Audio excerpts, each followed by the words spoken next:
Praise లేడండి. ప్రతి ఒక్కరికి నా హృదయపూర్వకంగా వందనాలు. దేవాతి దేవుడు మనలను కాచి కాపాడిన దేవాతి దేవునికి ఎంతో రుణస్థులమైనాం కదండి.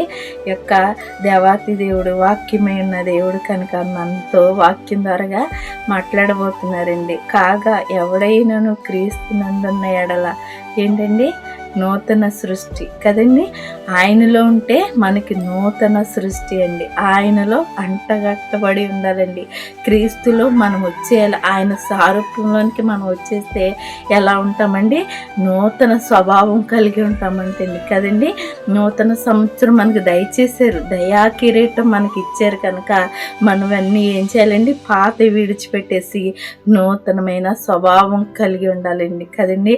పాతారోధమైన జీవితాన్ని మనం విడిచిపెట్టేసి ఈ యొక్క దేవాతి దేవుడు నిన్ను నన్ను ప్రేమించి మరొక దినం మరొక సంవత్సరం ఇస్తున్నాడంటే మన గొప్పతనం వల్ల ఏమీ కాదండి. అంతటా అందరూ మారాలని ఆయన యొక్క చిత్తం, ఆయన యొక్క ఆజ్ఞను బట్టి మనం ఏం చేయాలంటే నూతనమైన స్వభావం కలిగి అనేకులకు మనం ఏం చేయాలండి, సువార్తను అందించేవారిగా ఉండాలి కదండి.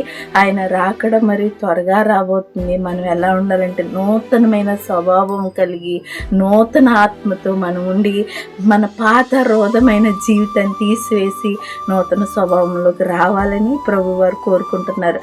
ఈ యొక్క ఆశపడుతున్న ప్రాణాలను దేవుడు తృప్తిపరిచే దేవుడు కదండి. మరి నా జీవితం అలా ఆశపడుతూ ఉంటే తీసివేసి మనం నూతనమైన స్వభావంలోకి రావాలని ప్రభు వారు కోరుకుంటున్నారు కదండి.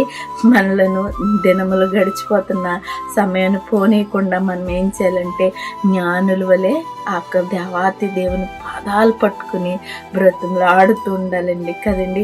మనకింత గొప్ప దేవుడు మనకు కలిగి ఉన్నామంటే మనం ఎంతో ధన్యులమండి. ఈ యొక్క ప్రభు మనకు సమయం ఇస్తున్నాడని మన దుర్దినాల్లో ఉండకుండా మనం ఏం చేయాలంటే ప్రభు పాదాలు పట్టుకుంటూ దినదినము ఆయనలో ఎదుగుతూ ఆయనలో మార్పు చెందాలని ఆశపడుతున్నారు కదండి. మనం అందరం అలా ఉందామండి.